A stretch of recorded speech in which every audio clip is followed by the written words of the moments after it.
Hello, नमस्कार और आदाब मेरे सभी दोस्तों को। आपके दोस्त और गाइड इरफान की तरफ से एक बार फिर आपके अपने चैनल एस्ट्रो एश्योरेंस के साथ हमने राजयोग और सरकारी नौकरियों, विदेश में कामयाबी, निष्वान योग, राजयोग वगैरह पर बहुत सारे वीडियो बनाए हैं। और मुझे लोगों की तरफ से बहुत रिक्वेस्ट आती है कि हम पैसा कैसे बनाएं, दौलत बनाने वाले योग कौन से हैं और उन्हें अपनी कुंडली में कैसे पहचानें। अब मैं नाम लेके बता सकता हूँ, जानते ही हैं, लक्ष्मी योग और गज केसरी योग और सुनाफा योग, धुरधर योग वगैरह, और आप उन सब की परिभाषा ढूंढ सकते हैं और मैं उनके बारे में कुछ समझाइश भी दूंगा। लेकिन आज मैं आपके साथ जो शेयर करने वाला हूँ वो ये है कि अपनी कुंडली में ये कितना आसान है कि चेक कर ले कि दौलत बनाने वाले योग कौन से हैं और आपकी जिंदगी में थोड़ी से लेके अच्छी या बड़ी दौलत बनाने का कितना मौका है। तो चलिए शुरू करते हैं। सबसे पहले एक राजयोग और एक धन योग में फर्क करना सीख लेते हैं। एक राजयोग आपको राज यानी अख्तियार या असर या ताकत देता है दूसरे लोगों पर। एक ताकतवर लीडर, एक ताकतवर सुपरवाइजर, एक ताकतवर मैनेजर के भी कुंडली में कहीं राजयोग हो सकता है। तो जितना ताकतवर राजयोग, उतना ज्यादा असर या अख्तियार या ताकत आपकी अपने ऑफिस में दूसरों पर। एक छोटे टीम लीडर से लेके जिसके पास 3-4 लोगों की टीम है, से लेके एक बड़े संगठन के सीईओ या एमडी तक, जहां आपके पास 23, 24, 30 हजार, 40 हजार, यहां तक के लाखों लोग हों। तो जितना ताकतवर राजयोग और जितने ज्यादा राजयोग, उतना ज्यादा अख्तियार और ताकत आपको मिल सकती है। फिर भी आप बहुत दौलत नहीं बना सकते। आप गूगल जैसी बड़ी कंपनी के सीईओ हो सकते हैं, आप सुंदर पिचाई हो सकते हैं, मगर फिर भी आप सैलरी पर हो सकते हैं या आपके पास कुछ स्टॉक हो सकते हैं, लेकिन आप अरबपति नहीं हो सकते। तो एक राजयोग और एक धनयोग में फर्क समझना जरूरी है। तो राजयोग, समर्थ राजयोग, मिसाल के तौर पर नीच भंग राजयोग, जहां एक नीच ग्रह खुद उस राशि के मालिक के साथ बैठा हो या उस राशि के मालिक के साथ जहां ग्रह नीच हो रहा है। ये भी उम्मीद करके मैंने नीच भंग राजयोग पर पहले ही वीडियो बनाया है, तो आप देख सकते हैं। तो नीच का असर खत्म हो जाता है और इसलिए उसे राजयोग कहा जाता है। मगर नीच भंग का मतलब ये नहीं कि नीच ग्रह अचानक बढ़िया हो जाता है। ये ऐसा है कि एक पेंटिंग तरह तरह के दाग से खराब हो गई है और आपने ज्यादातर काले दाग रगड़ के साफ कर दिए हैं। लेकिन जब आप एक पेंटिंग के ज्यादातर काले दाग साफ कर देते हैं, फिर भी कुछ निशान रह जाएंगे। वो कला का नमूना नहीं बनेगी, वो एक खूबसूरत मास्टरपीस नहीं बनेगी, वो कभी नहीं होगा। तो नीच भंग राजयोग के साथ भी यही बात है। हालांकि उसे राजयोग कहा जाता है उन दो ग्रहों की दशा और अंतरदशा में, जो है नीच ग्रह और नीच भंग करने वाला ग्रह, कुछ अच्छे नतीजे आ सकते हैं, लेकिन फिर भी वो आपके लिए दौलत नहीं बनाएगा, क्योंकि वो दौलत बनाने वाला योग नहीं है। तो दौलत बनाने वाले योग कौन से हैं? दौलत बनाने वाले योग हैं धन योग। धन योग की सूरत ए हाल क्या है? धन योग की सूरत ए हाल का ताल्लुक है एक वैदिक ज्योतिष में, जिसे अर्थ भाव या मालमत्ता वाले भाव या मणि भाव कहते हैं। भाव या घर कितने तरह के होते हैं? तो धर्म, अर्थ, काम और मोक्ष। तो पहला घर है धर्म या कर्तव्य का घर, दूसरा घर है काम, अर्थ का घर, अर्थ है पैसा, संसाधन, तीसरा है काम या इच्छाएं, आकांक्षाएं, और चौथा है मोक्ष भाव, त्याग या मुक्ति या नकार का घर। तो पहला घर है धर्म भाव, जो है यह घर। दूसरा घर है अर्थ भाव, तो दूसरा घर, छठा घर और 10वां घर, ये तीनों अर्थ भाव या आपकी कुंडली में पैसे वाले घर हैं। तो इन घरों में कोई भी शुभ ग्रह बैठा हो तो इन घरों की शुभता बढ़ेगी और तरक्की देने और आपको दौलत देने की ताकत बढ़ेगी। अगर सिर्फ एक ही शुभ ग्रह हो। शुभ ग्रह कौन से हैं? बृहस्पति, बुध, शुक्र और चंद्रमा, ये 4 शुभ ग्रह हैं। और 5 पाप ग्रह कौन से हैं?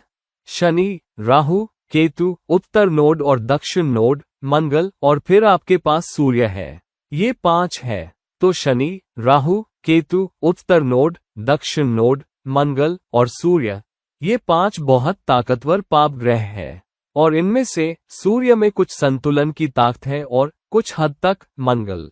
मगर शनि सिर्फ एक पाप ग्रह ही नहीं है, वो एक बहुत बड़ी रुकावट का ग्रह भी है। किसी भी अर्थ भाव में शनि की मौजूदगी उस अर्थ भाव के नतीजे को धीमा कर देगी। तो पहली बात यह है, आपके अर्थ भाव में या दूसरे, छठे और 10वें घर में आप पाप ग्रह की मौजूदगी नहीं चाहते। आप शनि, सूर्य, राहु, केतु और मंगल की मौजूदगी नहीं चाहते। बस अगर मैं उस पर बात करूंगा। अगर कोई पाप ग्रह दूसरे, छठे और 10वें घर में बैठा है, खास तौर पर दूसरे और 10वें घर में, तो क्या वो बढ़िया सूरत हाल है? तो मिसाल के तौर पर अगर दो शुभ ग्रह जैसे शुक्र और चंद्रमा दूसरे घर में चले जाएं, छठे घर में बृहस्पति हो और 10वें घर में मान लीजिए बुध हो, तो वो बहुत बढ़िया सूरत हाल है। क्यों? दूसरा, छठा और 10वां घर एक दूसरे से त्रिकोण में बैठे हैं, मतलब वो एक दूसरे से 5वें स्थान पर है। तो अगर आप दूसरे से गिने दूसरा, तीसरा, चौथा, 5वां, छठा, फिर आप छठे से गिने छठा, 7वां, 8वां, 9वां, 10वां, और अगर आप 10वें से गिने 10वां, 11वां, 12वां, पहला, दूसरा, ये तीनों घर एक दूसरे से 5वें स्थान के त्रिकोण में है। और लंदन से 5वां घर और 9वां घर बहुत शुभ घर है, लाभ देने वाले घर। यही बात दूसरे से छठा 5वां घर है, तो वो लाभ देने वाला या लाभ लाने वाला घर है, और छठे से 10वां 5वां है, और 10वें से दूसरा 5वां है। तो ये सब अर्थ भाव और ताकतवर लाभ देने वाले घर है। इन घरों में शुभ ग्रह बैठे हों तो बेहतर है। हालांकि उपचय घरों में पाप ग्रह बैठे हों। अब उपचय घर कौन से हैं? तीसरा, छठा, 10वां और 11वां उपचय घर कहलाते हैं। वो घर वक्त के साथ बढ़ते हैं। तो एक पाप ग्रह का 10वें घर में जाना भी बुरा नहीं है, बस शर्त यह है कि दूसरे और छठे घर में अच्छे ताकतवर शुभ ग्रह हो या उन घरों के कारक वहां बैठे हों। मिसाल के तौर पर अगर शनि छठे घर में चला जाए, वो फिर भी एक घर है। ये स्थिरता या प्रतिस्पर्धा पर काबू पाने की निशानी है। अगर मंगल छठे घर में चला जाए, इसका मतलब ये है कि वो आपको प्रतिस्पर्धा पर काबू पाने की बहुत ऊर्जा देता है। बहुत कम ही कोई आपसे प्रतिस्पर्धा में जीत पाएगा अगर छठे घर में मंगल हो। 10वें घर में सूर्य भी बहुत बढ़िया सूरत हाल है, बस शर्त यह है कि सूर्य किसी मित्र राशि में बैठा हो। सूर्य का धनु राशि में जाना, सूर्य का अपनी राशि सिंह या कर्क में होना, या यहाँ तक के मीन या मेष में जहां वो उच्च का हो, ये अख्तियार और पैसा बनाने दोनों की बढ़िया निशानी है। मगर सिर्फ 10वें घर में उच्च का सूर्य आपको बहुत ताकत दे सकता है, पैसा नहीं बनाएगा। ज्यादा पैसा आपके पास तब आएगा अगर दूसरा, 10वां और छठा घर ज्यादा ताकतवर हो। तो 10वें घर में पाप ग्रह ठीक है, दूसरे घर में पाप ग्रह ठीक नहीं है।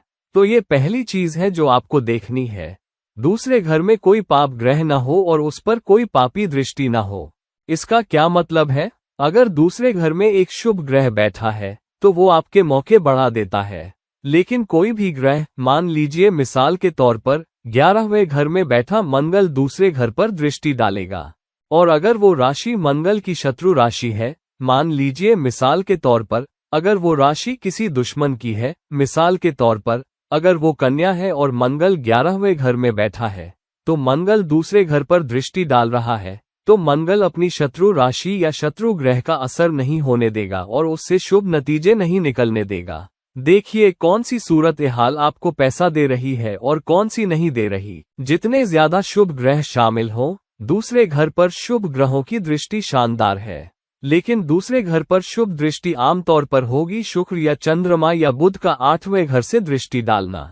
तो उसके बजाय हम चाहेंगे कि बृहस्पति दूसरे घर पर दृष्टि डाले, मान लीजिए 10वें घर से, या बृहस्पति छठे घर से अपनी 9वीं दृष्टि से दूसरे घर पर दृष्टि डाले, तो ये भी आपको बहुत सारा पैसा दे सकता है। फिर अगर आपके 11वें घर में पाप ग्रह हो, वो भी आपको लाभ दे सकते हैं। मिसाल के तौर पर 11वें घर में राहु का जाना एक अच्छी सूरत हाल है, खास तौर पर क्योंकि राहु आपको अचानक और तेजी से बढ़ने वाली ऊर्जा दे सकता है अच्छे सामाजिक रिश्ते बनाने के लिए, अच्छे नेटवर्क कनेक्शन बनाने के लिए 11वें घर में बैठने के कारण, क्योंकि 11वां लाभ का घर भी है।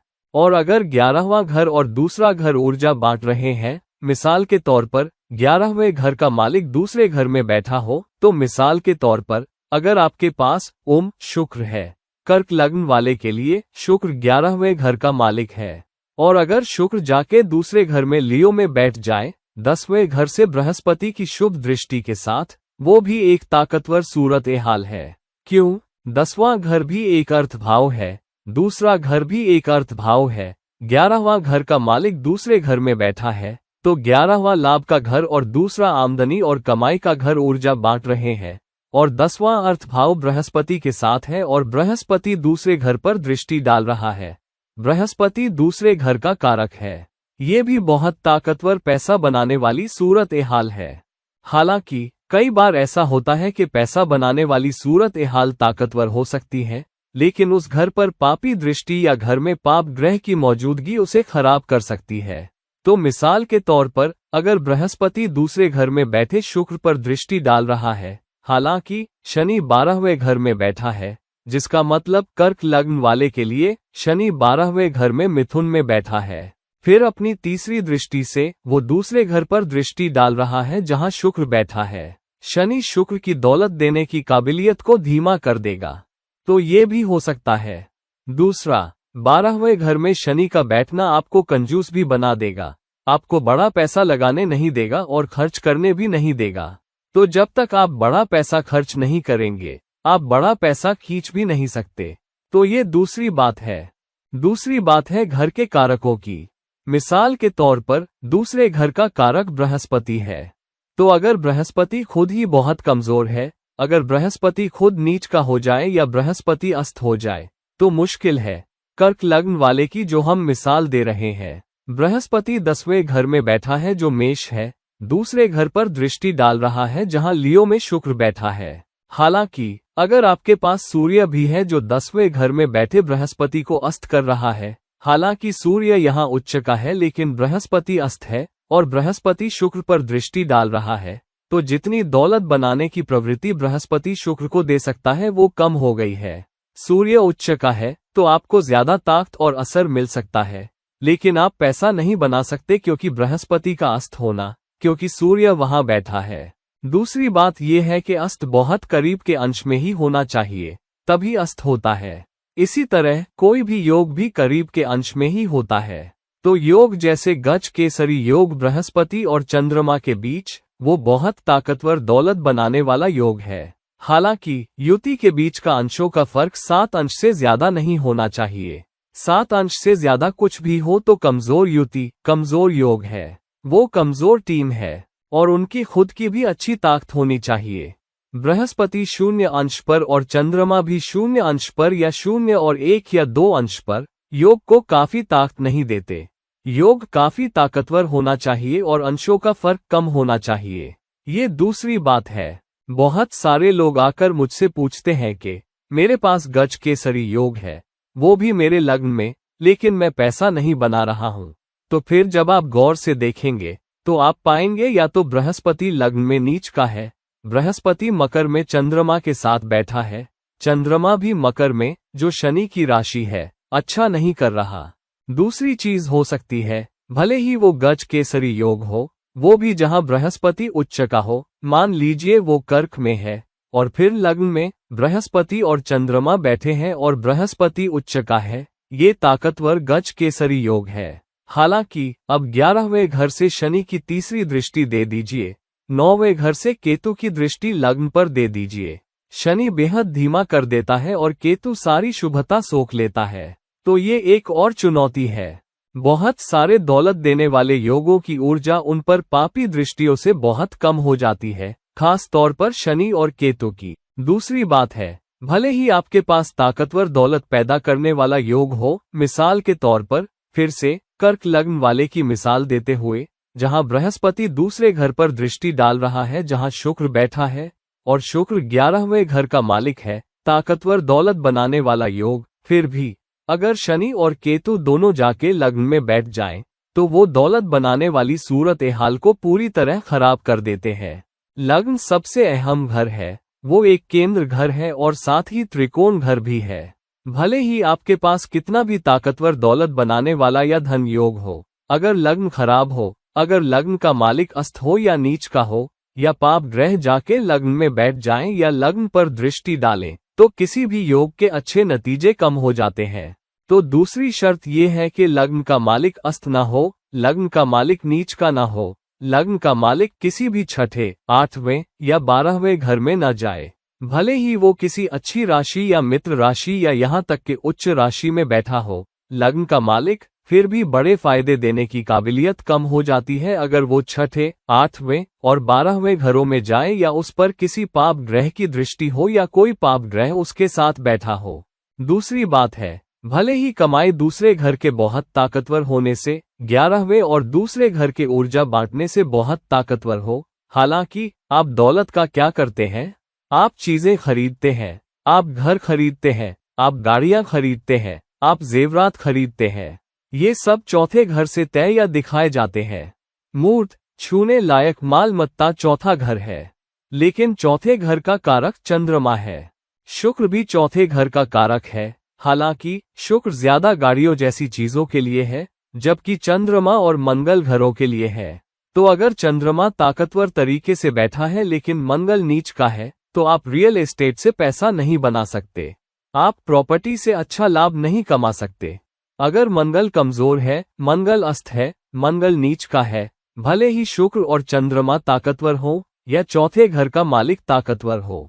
तो मिसाल के तौर पर अगर लियो लग्न है तो मंगल चौथे घर का कारक मालिक बन जाता है, और अगर मंगल अच्छी तरह बैठा है और चंद्रमा भी अच्छी तरह बैठा है तो आप पैसा बना सकते हैं। हालांकि अगर चंद्रमा लियो लग्न वाले के लिए नीच का चला जाए, चंद्रमा चौथे घर में बैठ जाता है जहां आमतौर पर वो ताकतवर होना चाहिए क्योंकि चंद्रमा चौथे घर का मालिक है जो कर्क है, हालांकि यहां वो वृश्चिक में नीच का हो रहा है।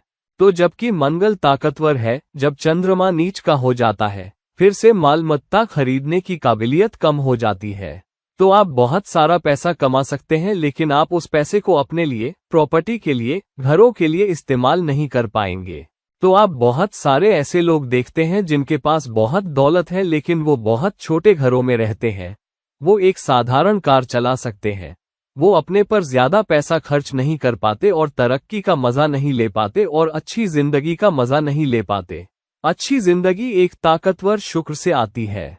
जब तक आपकी कुंडली में शुक्र बहुत ताकतवर नहीं है, आपको शानदार, अच्छी क्वालिटी की जिंदगी नहीं मिलेगी, चाहे आप पैसा कमा रहे हो। और कई बार आप विपरीत लिंग के साथ कैसा सुलूक करते हैं वो बहुत अहम है।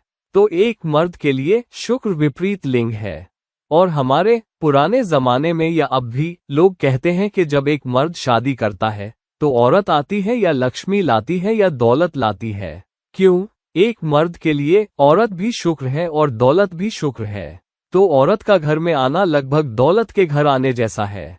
तो अगर आप अपने जीवनसाथी के साथ अच्छा सुलूक नहीं करते, अगर आप विपरीत लिंग के साथ अच्छा सुलूक नहीं करते और शुक्र चौथे घर का कारक भी है, तो आप मूर्त फायदों का मजा नहीं ले पाएंगे, आप अच्छी जिंदगी का मजा नहीं ले पाएंगे, आप अच्छे खाने का मजा नहीं ले पाएंगे। अगर आप होटल इंडस्ट्री, रेस्टोरेंट या बेकरी के जरिए पैसा बनाना चाहते हैं तो दूसरा घर बहुत ताकतवर होना चाहिए। क्यों? दूसरा घर खाने का घर है। तो अगर दूसरे घर का मालिक अस्त हो या नीच का हो और आप एक रेस्टोरेंट चला रहे हैं या बेकरी चला रहे हैं, आप पैसा नहीं बना पाएंगे। और रेस्टोरेंट और बेकरी के लिए मंगल बहुत ताकतवर होना चाहिए क्योंकि आप आग से दौलत बना रहे हैं। रसोई में आग होती है, वो मुख्य ऊर्जा देने वाली चीज या हस्ती है। तो दूसरा घर ताकतवर होना चाहिए, दूसरे घर का मालिक ताकतवर होना चाहिए, शुक्र ताकतवर होना चाहिए क्योंकि शुक्र अच्छे खाने, अच्छी क्वालिटी के खाने को भी दिखाता है, और मंगल रेस्टोरेंट और बेकरी के लिए ताकतवर होना चाहिए। तो जब आप अपने काम के इलाके को चुनें तो ये भी देखें कि काम के इलाके के कारक ताकतवर हैं या नहीं। सिर्फ घर का मालिक ही ताकतवर न हो बल्कि कारक भी ताकतवर हो। तो रेस्टोरेंट और बेकरी या खाने से जुड़े उद्योग या काम के लिए, सर्विस में भी आपका शुक्र ताकतवर होना चाहिए, दूसरे घर का मालिक ताकतवर होना चाहिए और मंगल ताकतवर होना चाहिए। कोई भी चीज कमजोर होगी तो कम नतीजे देगी। फिर कुछ योग, गज केसरी की हमने बात की, बृहस्पति और शुक्र। फिर लक्ष्मी योग। लक्ष्मी योग भी बहुत ताकतवर, दौलत देने वाला योग है, जहां अगर लग्न का मालिक बहुत ताकतवर है, 9वें घर का मालिक अपनी ही राशि में बैठा हो या लग्न में बैठा हो या 5वें घर में बैठा हो, तो लग्न, पांचवां घर और नौवां घर ऊर्जा बांट रहे हैं, और खास तौर पर अपनी राशि या उच्च राशि में, किसी शत्रु राशि या दुश्मन राशि में नहीं, तो ये भी ताकतवर दौलत बनाने वाला योग, धन योग या लक्ष्मी योग है, और इसके जरिए दौलत पैदा की जा सकती है। तो दूसरे घर, चौथे घर, छठे घर, 10वें घर में जितने ज्यादा शुभ ग्रह उतने बड़े नतीजे। अगर 10वें और 11वें में पाप ग्रह बैठ जाएं, ज्यादा अख्तियार या असर आ सकता है, लेकिन फिर दूसरा घर और चौथा घर बहुत ताकतवर होने चाहिए ताकि आप बचत कर सकें। दूसरा घर बचत का घर भी है, तो अगर केतु वहां बैठ जाए, आप बहुत सारा पैसा कमा सकते हैं, लेकिन आप पैसा बचा नहीं पाएंगे क्योंकि ज्यादातर पैसा कुछ खर्चों में जा रहा होगा, और उनमें से ज्यादातर आप पर नहीं होंगे। तो अगर आप एक फैमिली मैन हैं, अगर आपकी बहुत जिम्मेदारियां हैं, आप सारा पैसा जो कमाते हैं परिवार पर खर्च कर सकते हैं, बच्चों की ऊंची तालीम के लिए या बीवियों की लग्जरी, बच्चों की लग्जरी के लिए, जबकि आप ऑफिस में काम कर रहे होते हैं। आप लाखों डॉलर कमा सकते हैं, लेकिन आप अपने पर बमुश्किल पैसा खर्च करते हैं। तो सुबह से शाम आप ऑफिस में हैं, आप काम कर रहे हैं, और आपका परिवार उस दौलत का मजा ले रहा है क्योंकि केतु दूसरे घर में बैठा है, और केतु दूसरे घर के नतीजों को नकार देता है। तो आप पैसा कमा सकते हैं, आप पैसा बचा नहीं सकते। भले ही आप पैसा बचा लें, आप अपने पर पैसा खर्च नहीं कर सकते। तो ये भी होता है। अब कोई भी ग्रह जो दुष्टानों में चला जाए, वो भी आपके लिए दौलत ला सकता है, बस शर्त यह है कि आप उस खास इलाके में काम कर रहे हों। 8वें घर के लिए, अगर आप 8वें घर से पैसा बनाना चाहते हैं, आपका 8वां घर बहुत ताकतवर होना चाहिए। फिर कोई भी भूमिगत चीजें, विभिन्न, मिसाल के तौर पर पत्थर जो आप अयस्क से निकालते हैं, ग्रेनाइट, संगमरमर, कीमती धातु जैसे सोना, चांदी, हीरा, पेट्रोलियम जिसे लिक्विड गोल्ड कहते हैं, ये सब इलाके अच्छे हैं। एक अच्छे सर्जन या वर्ल्ड क्लास सर्जन बनने के लिए जहां आप बहुत पैसा कमाते हैं, मंगल और केतु 8वें घर के साथ ताकतवर होने चाहिए। 8वां घर उथल पुथल, रुकावटों, सेहत को अचानक चुनौतियों का घर भी है, और आपकी जिंदगी का, क्योंकि 8वां घर जिंदगी का घर भी है। और निकालना, सर्जरी क्या है? शरीर के अंदर गहरे जाके चीजें निकालना। तो मंगल वृश्चिक 8वें घर का कुदरती मालिक है, तो मंगल बहुत ताकतवर होना चाहिए। केतु के देवता की या केतु की छवि एक ऐसे देवता की है जिसके हाथ में एक नुकीली चीज या जैसे चाकू या तलवार होती है। तो केतु सर्जरी के लिए बहुत ताकतवर होना चाहिए। मैन्युफैक्चरिंग से कमाने के लिए, खास तौर पर हथियार, गोला बारूद, रसोई के कटलरी जहां आपके पास नुकीली चीजें जैसे चाकू, छीलने वाले, काटने वाले हो, आपको ताकतवर मंगल और केतु चाहिए। सफर और पर्यटन से पैसा कमाने के लिए आपको ताकतवर 9वां घर चाहिए।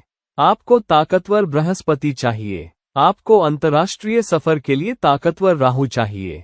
छोटी यात्राओं के लिए आपको ताकतवर 3रा घर चाहिए। बिजनेस के लिए, खास तौर पर बिजनेस के लिए, 3रा घर, अपना उद्यम, अपनी कोशिश का घर, बहुत बहुत ताकतवर होना चाहिए। 7वां घर बहुत ताकतवर होना चाहिए क्योंकि 7वां पार्टनरशिप का घर है, और 11वां घर बहुत ताकतवर होना चाहिए क्योंकि वो आम समाज, बड़ा हुआ नेटवर्क है। जितने ज्यादा लोगों को आप अपनी सर्विस या अपनी चीजें बेच पाएंगे, उतना ज्यादा पैसा कमाएंगे। तो बिजनेस के लिए 3रा घर, 7वां, 11वां बहुत अहम है। एक करियर के जरिए, एक नौकरी के जरिए पैसा कमाने के लिए आपका 2रा घर, आपका 6ठा, 10वां ताकतवर होना चाहिए। कुल मिलाकर पैसा बनाने वाली सूरत हाल के लिए लग्न बहुत ताकतवर होना चाहिए। 9वां घर बहुत ताकतवर होना चाहिए। लग्न पर कोई पापी दृष्टि न हो। दूसरे घर या चौथे घर पर कोई पापी दृष्टि न हो क्योंकि वो या तो आपकी कमाई कम कर देती है, वो लग्जरी प्रोडक्ट या आप जानते हैं आराम की चीजें खरीदने की प्रवृत्ति कम कर देती है। तो ये सब पैसा बनाने वाली सूरत हाल है। तो संक्षेप में सारांश निकालें तो पहला घर, दूसरा घर, चौथा घर, छठा घर, 10वां और 11वां पैसा बनाने के लिए बहुत अहम है। बाकी कुछ भी हो तो उसे इन घरों से जुड़ना होगा, तभी वहां से पैसा बनेगा। तो मिसाल के तौर पर विदेशी धरती से पैसा बनाने के लिए आपके पास 12वां घर, दूसरे घर, कमाई के घर से जुड़ा होना चाहिए। तो 12वें घर का मालिक का दूसरे घर में जाना पैसा बनाने वाली, ये पैसा बनाने वाली सूरत हाल है। हालांकि 12वां घर बर्बादी और फालतू खर्च का घर भी है, तो आप अपनी कमाई बर्बाद कर सकते हैं। तो इन सब कॉम्बिनेशन को देखना होगा आपके लिए ताकि आप उससे पैसा बना सकें। तो बिजनेस से पैसा बनाने के लिए शनि का तीसरे घर में जाना भी बहुत बहुत अच्छा है। धीमी और स्थिर गति रेस जीतती है। वक्त के साथ आप एक बिजनेस कायम कर लेंगे और पैसा कमाएंगे। शनि का तीसरे में जाना, मंगल का तीसरे में जाना, जबकि मंगल कारक है, बहुत अच्छा है। राजनीति से पैसा कमाने के लिए सूर्य अख्तियार के जरिए बहुत अच्छा होना चाहिए, फिर आप ऊंचे उठते हैं। संगीत से, कलाओं से शुक्र बहुत ताकतवर होना चाहिए। सूर्य बहुत ताकतवर होना चाहिए। सूर्य चमक देता है। सूर्य आपको शानदार परफॉर्मेंस देता है। 5वां घर दर्शकों के सामने परफॉर्म करने का घर है। तो अगर आप एक्टर हैं, आप म्यूजिशियन हैं, आप सिंगर हैं, परफॉर्मिंग आर्ट्स से जुड़ी कोई भी चीज, 5वां घर बहुत ताकतवर होना चाहिए और बृहस्पति 5वें घर का कारक होने के नाते बहुत ताकतवर होना चाहिए। शुक्र कलाओं का कारक होने के नाते वो बहुत ताकतवर होना चाहिए। तो जब तक आपके पास 4, 5, 6 ऊर्जाएं, बहुत ताकतवर ऊर्जाएं, इनके लिए तैयार नहीं है, आप अच्छा पैसा नहीं बना पाएंगे। खास तौर पर अगर कोई पाप ग्रह उस घर में बैठ जाए या उस घर पर दृष्टि डाले। इसीलिए दुनिया में सिर्फ कुछ फीसद लोग ही ज्यादा पैसा बनाते हैं, क्योंकि हम में से बाकी लोग या तो ये पहचान नहीं पाते कि हमें किन इलाकों में काम करना चाहिए ताकि उससे पैसा मिले, या हमारी कमजोर सूरत हाल होती है जिसे हम अपने बर्ताव के जरिए बढ़ा नहीं पाते। तो मिसाल के तौर पर अगर शुक्र कमजोर है, विपरीत लिंग के लोगों के साथ अपना बेहतरीन बर्ताव करें। अपने जीवनसाथी के साथ बहुत अच्छा सुलूक करें। अपने जीवनसाथी को धोखा न दें। उसे खुश रखें। उसके साथ सब्र से पेश आएं। या रिश्तों में कभी धोखा न दें। हमेशा एक वफादार रिश्ते में रहें। जब आप किसी रिश्ते में पड़े, हमेशा स्थिरता और लंबे वक्त को देखें, जब तक दूसरी तरफ से कोई चुनौती न आए। चंद्रमा बहुत अहम है। अपनी माँ को खुश रखे बिना, माँ की दुआएं लिए बिना, मूर्त फायदे आपके साथ लंबे वक्त तक नहीं टिकेंगे या वो आपको तकलीफ देंगे। प्रॉपर्टी आपको दिक्कत देगी। वाहन आपको दिक्कत देंगे। और जेवरात, बाकी सब चीजें आपको दिक्कत देंगी या आपके पास नहीं आएंगी या नुकसान में रहेंगी अगर माँ की दुआएं आपके साथ नहीं है, क्योंकि चंद्रमा चौथे घर का मालिक है। शुक्र का ताकतवर ना होना, अच्छी जिंदगी, अच्छा खाना, दौलत, जेवरात, ये सब आपके साथ नहीं टिकेंगे। तो अगर शुक्र कमजोर है, अपनी बेहतरीन साफ सफाई रखें। विपरीत लिंग के साथ अच्छा सुलूक करें। परफ्यूम लगाएं, अच्छे दिखें, अपनी शेव अच्छी रखें। और आखिरी बात, बहुत अहम बातें, शनि को खुश रखे बिना उन लोगों के साथ सुलूक करके जो आपके नीचे काम करते हैं, आपसे नीचे हैं या आपके लिए काम करते हैं, वो मजदूर जो असल में वो लोग हैं जिनके कंधों पर आप खड़े हैं, आप पैसा नहीं बना पाएंगे। तो अपने से नीचे के लोगों के साथ इज्जत से पेश आएं, उनका आदर करें। अपनी माँ के साथ बहुत अच्छा सुलूक करें। और सूर्य, जो पहले घर का मालिक या कारक है, बाप की दुआएं लिए बिना, बाप के साथ अच्छे सुलूक के बिना आप पैसा नहीं बना पाएंगे। तो सारांश निकाले तो अपने बड़ों के साथ बहुत अच्छा सुलूक करें, खास तौर पर बाप और माँ। अपने से नीचे काम करने वालों के साथ बहुत अच्छा सुलूक करें। अपनी कुंडली में सूरत हाल समझें। अपनी ताकत पर चलें। अपनी ताकतों को पहचानें और उन इलाकों में काम करें। और विपरीत लिंग के साथ अच्छे रहें, नैतिक बर्ताव पर रहें और मेहनत करें। अगर आप मेहनत नहीं करेंगे तो आपको कम दान मिलेंगे। जितना आप इन ताकतों का इस्तेमाल करके और अच्छे मिसाली बर्ताव के साथ मेहनत करेंगे, पैसा बनाने की कोई रुकावट नहीं है। और आखिरी बात, अगर आपका कर्म खराब है, आप आगे ले जा रहे कर्म अच्छा नहीं है, तो मुश्किल है। तो अच्छा कर्म रखने के लिए हमेशा अपने बेहतरीन बर्ताव पर रहें। जब आप अपने बेहतरीन बर्ताव पर रहते हैं तो आपका कर्म भी सुधरता है। तो ये चीजें करें और इंशाअल्लाह आप ज्यादा पैसा और ज्यादा दौलत बनाएंगे।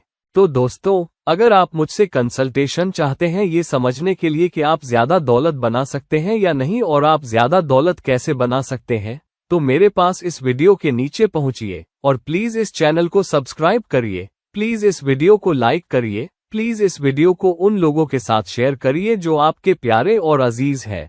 और जब तक हम किसी और वक्त मिलें, ये रहा आपका दोस्त और guide Irfan, signing off. Bye.